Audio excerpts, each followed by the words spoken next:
ಗೌರಿ ಹಬ್ಬ ಬಂತೆಂದರೆ ಮಹಿಳೆಯರೆಲ್ಲರಿಗೂ ಸಡಗರ. ಮನೆಯಲ್ಲಿ ಮಂಟಪ ನಿರ್ಮಿಸಿ ಬಾಳೆ ಕಂದು ಮಾವಿನ ತೋರಣ ಕಟ್ಟಿ ಅಲಂಕಾರ ಮಾಡಿ ಗೌರಿ ಮೂರ್ತಿಯನ್ನು ಶೃಂಗರಿಸಿ ಸಂಭ್ರಮ ಸಡಗರದಿಂದ ಗೌರಿ ಹಬ್ಬ ಆಚರಿಸುತ್ತಾರೆ. ಭಾದ್ರಪದ ಮಾಸದ ಚತುರ್ಥಿಯ ಹಿಂದಿನ ದಿನ ಬರುವ ಗೌರಿ ಹಬ್ಬ ಸುಮಂಗಲಿಯರಿಗೆ ಸಕಲ ಸೌಭಾಗ್ಯ ನೀಡುವ ಹಬ್ಬ.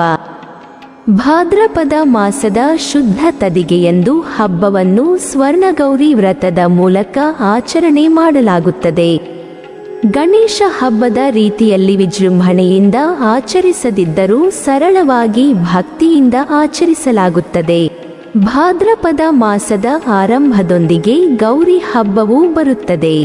ಈ ಸಂದರ್ಭದಲ್ಲಿ ಮಳೆಯಿಂದ ನೆಂದ ಧರೆ ಬಸಿರಾಗಿ ಹಸಿರು ಬೆಳೆಯನ್ನು ಹೊರತರುತ್ತದೆ. ಹಾಗೆಂದೇ ಗೌರಿ ಪ್ರಕೃತಿ ಮಾತೆಯ ಸಂಕೇತ. ಆ ಕಾರಣ ಗೌರಿಗೆ ಹಸಿರು ಸೀರೆಯನ್ನುಡಿಸಿ ಸಂತಾನದಾತೆ ಎಂದು ಪೂಜಿಸುತ್ತಾರೆ.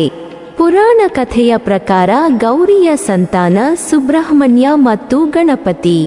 ಶಿವನ ಗಣಗಳ ನಾಯಕನೇ ಗಣಪತಿ. ಅವನು ಇಚ್ಛಾಶಕ್ತಿಯ ಪ್ರತೀಕವಾಗಿದ್ದಾನೆ. ಆಧ್ಯಾತ್ಮಿಕ ದೃಷ್ಟಿಯಿಂದ ನೋಡಿದಾಗ ಗೌರಿ ಗಣೇಶರ ಆರಾಧನೆಯಿಂದ ನಮ್ಮೊಳಗಿನ ಒರಟು ಗುಣಗಳನ್ನು ಗೆಲ್ಲುವ ಇಚ್ಛಾಶಕ್ತಿ ವೃದ್ಧಿಯಾಗುತ್ತದೆ. ಸುಬ್ರಹ್ಮಣ್ಯ ಅಂದರೆ ಬ್ರಹ್ಮಜ್ಞಾನಿಯ ಸ್ಥಿತಿಯನ್ನು ಪಡೆಯಲು ಅನುಕೂಲವಾಗುತ್ತದೆ.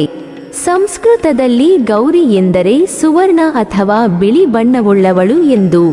ಶ್ಯಾಮಲವರ್ಣೆಯಾದ ಪಾರ್ವತಿ ಶ್ರದ್ಧಾಭರಿತ ಸಾಧನೆಯಿಂದ ಗೌರವ ವರ್ಣವನ್ನು ಪಡೆದಳು ಎನ್ನುತ್ತಾರೆ. ಸಾಧನೆ ಚಿತ್ತಶುದ್ಧಿಯ ಸಂಕೇತವಾದರೆ ಅದುವೇ ಆತ್ಮ ಪರಮಾತ್ಮನ ಸಮ್ಮಿಲನಕ್ಕೆ ಕಾರಣವಾಗುತ್ತದೆ, ಮುಕ್ತಿಗೆ ಸೋಪಾನವಾಗುತ್ತದೆ. ಹಾಗೆಂದೇ ಗೌರಿ ನಿತ್ಯ ಸುಮಂಗಲಿ ಭಾಗ್ಯದಾತೆಯಾಗಿ ಆರಾಧಿಸಲ್ಪಡುತ್ತಾಳೆ. ಸಾಮಾನ್ಯವಾಗಿ ಗೌರಿ ಹಬ್ಬವನ್ನು ಗಣೇಶ ಚತುರ್ಥಿಯ ಹಿಂದಿನ ದಿನ ಆಚರಿಸಲಾಗುತ್ತದೆ. ಈ ಹಬ್ಬ ಗಣೇಶನ ತಾಯಿ ಎಂದು ಪೂಜಿಸಲ್ಪಡುವ ಗೌರಿ ಪಾರ್ವತಿಯ ಆಚರಣೆಯನ್ನು ಸಂಕೇತಿಸುತ್ತದೆ. ಇದನ್ನು ಸಾಮಾನ್ಯವಾಗಿ ವಿವಾಹಿತ ಮಹಿಳೆಯರು ಆಚರಿಸುತ್ತಾರೆ ಮತ್ತು ಇದು ಕರ್ನಾಟಕ ಮತ್ತು ತಮಿಳುನಾಡಿನಲ್ಲಿ ಮಹತ್ವದ ಹಬ್ಬವಾಗಿದೆ.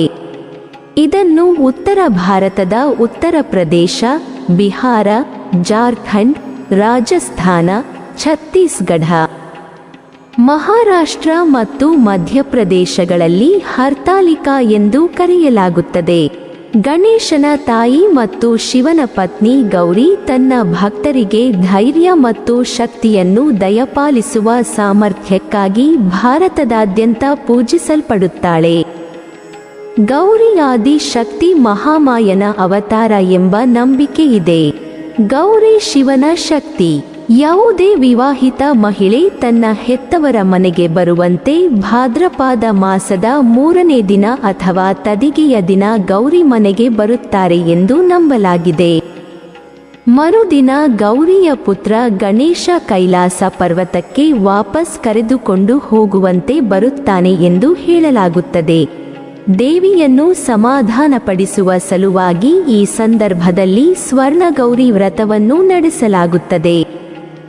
ಕಲಾಕೃತಿಗಳಲ್ಲಿ ಗೌರಿಯನ್ನು ಸುಂದರ ಹೆಣ್ಣಿನಂತೆ ಚಿತ್ರಿಸಲಾಗಿದೆ. ಅವಳು ಕ್ಷೀರ ಸಮುದ್ರದಿಂದ ಜನಿಸಿದ್ದು ಮತ್ತು ಅವಳ ಹೆಸರು ಚಿನ್ನದವಳು ಎಂದು ಅನುವಾದಿಸುತ್ತದೆ. ಇದು ಸೂರ್ಯನೊಂದಿಗಿನ ಸಂಪರ್ಕವನ್ನು ಸೂಚಿಸುತ್ತದೆ. ಉತ್ತಮ ಭತ್ತದ ಬೆಳೆ ಖಚಿತಪಡಿಸಿಕೊಳ್ಳಲು ಆಕೆಗೆ ಭತ್ತವನ್ನು ನೀಡಲಾಗುತ್ತದೆ. ಪಾರ್ವತಿ ದೇವಿಯ ಅಭಿವ್ಯಕ್ತಿಗಳಲ್ಲಿ ಗೌರಿ ದೇವತೆ ಒಂದು. ಅವಳು ದೈವಿಕ ಶಕ್ತಿ, ತಾಯಿ ದೇವತೆ.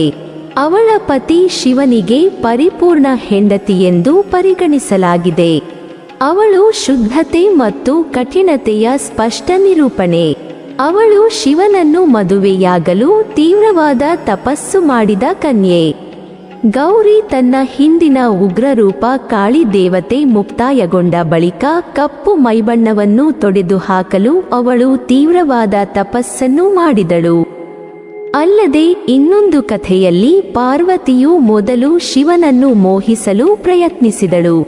ಆದರೆ ಶಿವನು ಅವಳ ಕಪ್ಪು ಚರ್ಮವನ್ನು ಆಕರ್ಷಕವಾಗಿಲ್ಲವೆಂದು ದೂರ ಮಾಡಿದನು. ಬಳಿಕ ಕಾಡಿಗೆ ತೆರಳಿದ ಪಾರ್ವತಿ ಅಲ್ಲಿ ತುಂಬಾ ಕಠಿಣ ಜೀವನವನ್ನು ನಡೆಸುತ್ತಿದ್ದಳು. ತನ್ನ ಆಧ್ಯಾತ್ಮಿಕ ಶಕ್ತಿಯನ್ನು ಬೆಳೆಸಿಕೊಂಡಳು. ಪಾರ್ವತಿಯು ತನ್ನ ದೈಹಿಕ ಸ್ವಭಾವದ ಪಾಂಡಿತ್ಯದ ಮೂಲಕ ಬ್ರಹ್ಮನ ಗಮನ ಸೆಳೆದಳು ಮತ್ತು ಅವಳಿಗೆ ಒಂದು ವರ ನೀಡಲು ನಿರ್ಧರಿಸಿದನು. ಈ ವೇಳೆ ಶಿವನು ತನ್ನನ್ನು ಪ್ರೀತಿಸುವಂತೆ ತನ್ನ ಕಪ್ಪಾದ ಚರ್ಮವನ್ನು ತೆಗೆಯಬೇಕೆಂದು ಪಾರ್ವತಿ ಕೇಳಿಕೊಂಡಳು. ಬಳಿಕ ಬ್ರಹ್ಮನು ಕತ್ತಲೆಯನ್ನು ತೆಗೆದುಕೊಂಡು ಕಾಳಿದೇವಿಯನ್ನು ಸೃಷ್ಟಿಸಿದನು. ನಂತರ ಪಾರ್ವತಿಗೆ ಚಿನ್ನದ ಚರ್ಮ ಸಿಕ್ಕ ಬಳಿಕ ಅವಳು ಗೌರಿದೇವಿಯಾದಳು.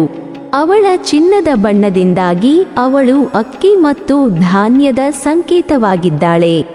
ಫಲವತ್ತತೆ ದೇವತೆಯ ಪಾತ್ರವನ್ನು ಗೌರಿ ವಹಿಸುತ್ತಾಳೆ. ಗಣೇಶ ಚತುರ್ಥಿ ಹಬ್ಬದ ಸಂದರ್ಭದಲ್ಲಿ ಗೌರಿ ಪೂಜೆ ಒಂದು ಪ್ರಮುಖ ಆಚರಣೆಯಾಗಿದೆ. ವಿವಾಹಿತ ಮಹಿಳೆಯರು ಗೌರಿ ದೇವಿಯನ್ನು ಸಿಂಧೂರ ಅಥವಾ ಕುಂಕುಮದೊಂದಿಗೆ ತಮ್ಮ ಸೌಭಾಗ್ಯಕ್ಕಾಗಿ ಪ್ರಾರ್ಥಿಸುತ್ತಾರೆ. ಸದ್ಗುಣಶೀಲ ಗಂಡಂದಿರನ್ನು ಪಡೆಯುವ ಸಲುವಾಗಿ ಅವಿವಾಹಿತ ಯುವತಿಯರು ಗೌರಿಯನ್ನು ಪೂಜಿಸುತ್ತಾರೆ. ಅಲ್ಲದೆ ಪುರಾಣಗಳ ಪ್ರಕಾರ ಗೌರಿಯು ದೈವಿಕ ತಾಯಿ ಮತ್ತು ಬ್ರಹ್ಮಾಂಡದ ಮೂಲ. ಮಾತೃದೇವತೆ, ಶಕ್ತಿ ದೇವತೆ ಶ್ರೀರಾಜರಾಜೇಶ್ವರಿ, ಗೌರಿ ದೇವತೆ, ಲಲಿತಾ ತ್ರಿಪುರ ಸುಂದರಿ ದೇವಿ ಮುಂತಾದ ವಿವಿಧ ಆಕಾಶ ಅಭಿವ್ಯಕ್ತಿಗಳನ್ನು ಹೊಂದಿದೆ. ಸ್ವರ್ಣಗೌರಿ ಪೂಜೆ ಆಚರಣೆಯ ಹಿಂದೆ ಹಲವಾರು ಪೌರಾಣಿಕ ಕಥೆಗಳಿವೆ. ಪಾರ್ವತಿಯ ಮತ್ತೊಂದು ಹೆಸರೇ ಗೌರಿ. ಪಾರ್ವತಿಯ ತಂದೆ ಪರ್ವತರಾಜ. ಶಿವನನ್ನು ವಿವಾಹವಾದ ಗೌರಿ ವರ್ಷಕ್ಕೊಮ್ಮೆ ತವರಿಗೆ, ಭೂಮಿಗೆ ಬಂದು ಪೂಜೆ ಸ್ವೀಕರಿಸುತ್ತಾಳೆ. ಹೆಂಗಳೆಯರಿಂದ ಬಾಗಿನ ಸ್ವೀಕರಿಸಿ ಸಂತೃಪ್ತಳಾಗಿ ಕೈಲಾಸಕ್ಕೆ ಹೋಗುತ್ತಾಳೆ. ಗೌರಿ ಹಬ್ಬದಂದು ವ್ರತ ಕೈಗೊಂಡು ಪೂಜೆ ಮಾಡಿದರೆ ದೀರ್ಘ ಸುಮಂಗಲಿಗಳಾಗುತ್ತಾರೆ ಎನ್ನುವ ನಂಬಿಕೆ ಬಹಳ ಕಾಲದಿಂದಲೂ ಇದೆ. ಈ ಸ್ವರ್ಣ ಗೌರಿ ಹಬ್ಬದಲ್ಲಿ ಬಾಗಿನ ಕೊಡುವುದು ಒಂದು ವಿಶೇಷ. ಅಂದರೆ ಅದನ್ನು ಗೌರವಪೂರ್ವಕವಾಗಿ ಕೊಡುವ ದಾನ ಅಥವಾ ಸತ್ಕಾರವೆಂದು ಕರೆಯುತ್ತಾರೆ. ಗೌರಿಯನ್ನು ಕೂರಿಸಿ ಪೂಜೆ ಮಾಡುವ ಪದ್ಧತಿ ಎಲ್ಲರ ಮನೆಯಲ್ಲಿ ಇರುವುದಿಲ್ಲ. ಆದ್ದರಿಂದ ಗೌರಿಯನ್ನು ಪೂಜಿಸುವವರ ಮನೆಗೆ ಸುಮಂಗಲಿಯರು ಹೋಗಿ ಪೂಜೆ ಸಲ್ಲಿಸಿ ಬರುತ್ತಾರೆ. ಗೌರಿ ಹಬ್ಬ ಮುತ್ತೈದೆಯರಿಗೆಲ್ಲ ಸಕಲ ಸೌಭಾಗ್ಯ ನೀಡುವ ಹಬ್ಬವಾಗಿದೆ. ಮುತ್ತೈದೆಯರು ಸ್ವರ್ಣ ಗೌರಿ ವ್ರತವನ್ನು ನಿಷ್ಠೆಯಿಂದ ಆಚರಿಸಿದಲ್ಲಿ ಖಂಡಿತವಾಗಿ ಸಂತಾನ ಪ್ರಾಪ್ತಿ, ಅವಿವಾಹಿತರಿಗೆ ವಿವಾಹ ಯೋಗ ಮತ್ತು ವಿದ್ಯಾರ್ಥಿಗಳಿಗೆ ಜ್ಞಾನ ದೊರೆಯುತ್ತದೆ ಎಂಬುದು ನಂಬಿಕೆ. ಅಭ್ಯಂಜನ ಮಾಡಿ ಮೊರದ ಬಾಗಿನಕ್ಕೆ ಅಣಿಯಾದ ಮೊರವನ್ನು ಶುಭ್ರಗೊಳಿಸಿ ಅದಕ್ಕೆ ಅರಿಶಿನ ಕುಂಕುಮ ಹಚ್ಚಿ ಚೆನ್ನಾಗಿ ಆರಿಸಿ ನಂತರ ಧಾನ್ಯಗಳು, ತೆಂಗಿನಕಾಯಿ, ಬಳೆ ಬಿಚ್ಚೋಲೆ, ಕನ್ನಡಿ, ಬಳೆಗಳು, 5 ಬಗೆಯ ಹಣ್ಣು, ರವಿಕೆ ಕಣ, ಸುಮಂಗಲಿಯರು ಉಪಯೋಗಿಸುವ ವಸ್ತುಗಳನ್ನು ಹಾಕಿ ಮೊರದ ಬಾಗಿನ ಸಿದ್ಧಪಡಿಸಬೇಕು. ರಂಗವಲ್ಲಿ ಹಾಕಿ ದೇವಿಯನ್ನು ಸ್ಥಾಪನೆ ಮಾಡುವ ಸ್ಥಳವನ್ನು ಶುಭ್ರವಾಗಿ ಅಲಂಕರಿಸಿ ಗೌರಿ ಮೂರ್ತಿಯನ್ನು ಶೃಂಗರಿಸಿ ತೋರಣದಿಂದ ಮಂಟಪ, ಮನೆಯ ಮುಂಬಾಗಿಲನ್ನು ಅಲಂಕರಿಸಬೇಕು. ಪತ್ರೆಗಳನ್ನು, ಹೂವುಗಳನ್ನು, ಹೂವಿನ ಮಾಲೆಗಳನ್ನು ಕಟ್ಟಿ 5 ತೆಂಗಿನಕಾಯಿ ಪೂಜೆಗಾಗಿ ಅರಿಶಿನ ಕುಂಕುಮ, ಚಂದನ, ಅಡಿಕೆ, 5 ಬಗೆಯ ಹಣ್ಣುಗಳು, ದೀಪದ ಕಂಬಕ್ಕೆ ತುಪ್ಪದಲ್ಲಿ ನೆನೆಸಿದ ದೀಪದ ಬತ್ತಿ, ಗೆಜ್ಜೆ ವಸ್ತ್ರಗಳು, ಎಳೆಯ ಗೆಜ್ಜೆ ವಸ್ತ್ರ ಹಾಗೆ 16 ಎಳೆ ದೋರ ಗ್ರಂಥಿಗಳನ್ನು ತಯಾರಿಸಬೇಕು. ಅದಕ್ಕೆ 16 ಗಂಟು ಹಾಕಿ ದೋರ ಸಿದ್ಧಪಡಿಸಬೇಕು. ಪಂಚಾಮೃತ ಅಭಿಷೇಕ, ಮಧುಪರ್ಕ, ಮಂಗಳಾರತಿ ಬತ್ತಿಗಳು.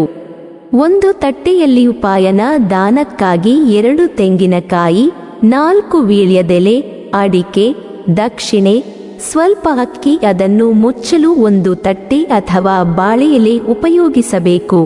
ಗೌರಿ ಪ್ರಕೃತಿಯನ್ನು ಪ್ರತಿನಿಧಿಸುತ್ತಾಳೆ. ಗೌರಿ ಹಬ್ಬ ಬಂತೆಂದರೆ ಮಹಿಳೆಯರೆಲ್ಲರಿಗೂ ಸಡಗರ. ಮನೆಯಲ್ಲಿ ಮಂಟಪ ನಿರ್ಮಿಸಿ ಬಾಳೆ ಕಂದು, ಮಾವಿನ ತೋರಣ ಕಟ್ಟಿ ಅಲಂಕಾರ ಮಾಡಿ ಗೌರಿ ಮೂರ್ತಿಯನ್ನು ಶೃಂಗರಿಸಿ ಸಂಭ್ರಮ ಸಡಗರದಿಂದ ಗೌರಿ ಹಬ್ಬವನ್ನು ಆಚರಿಸುತ್ತಾರೆ. ತವರಿನೊಂದಿಗಿನ ಅವಿನಾಭಾವ ನಂಟು ಹೊಂದಿರುವ ಈ ಹಬ್ಬದಲ್ಲಿ ವಿವಾಹಿತ ಅಥವಾ ಅವಿವಾಹಿತ ಹೆಣ್ಣು ಮಕ್ಕಳಿಗೆ ಗೌರಿ ಹಬ್ಬದಲ್ಲಿ ಹೆತ್ತವರು ಅಥವಾ ಸೋದರ ಸಂಬಂಧಿಗಳು ಉಡುಗೊರೆ ನೀಡಿ ನೂರ್ಕಾಲ ಬಾಳೆಂದು ಹಾರೈಸುತ್ತಾರೆ. ಈ ಸ್ವರ್ಣಗೌರಿ ಹಬ್ಬದಲ್ಲಿ ಬಾಗಿನ ಕೊಡುವುದು ಒಂದು ವಿಶೇಷ. ಮೊರವನ್ನು ಶುಭ್ರಗೊಳಿಸಿ ಅದಕ್ಕೆ ಅರಿಶಿನ ಕುಂಕುಮ ಹಚ್ಚಿ ಅದರಲ್ಲಿ ಧಾನ್ಯಗಳು, ತೆಂಗಿನಕಾಯಿ, ಬಿಚ್ಚೋಲೆ, ಕನ್ನಡಿ, ಬಳೆಗಳು, 5 ಬಗೆಯ ಹಣ್ಣುಗಳು, ರವಿಕೆ ಕಣ, ಸುಮಂಗಲಿಯರು ಉಪಯೋಗಿಸುವ ವಸ್ತುಗಳನ್ನು ಹಾಕಿ ಮೋರದ ಬಾಗಿನ ಸಿದ್ಧಪಡಿಸಿ ಗೌರಿಯ ಮುಂದಿಡುತ್ತಾರೆ. ಅದನ್ನು ಪೂಜೆಯಲ್ಲಿ ಪಾಲ್ಗೊಂಡ ಸುಮಂಗಲಿಯರಿಗೆ ನೀಡುತ್ತಾರೆ. ನೀವಿನ್ನೂ ನಮ್ಮ ಚಾನಲನ್ನು ಸಬ್ಸ್ಕ್ರೈಬ್ ಮಾಡಿಲ್ವಾ?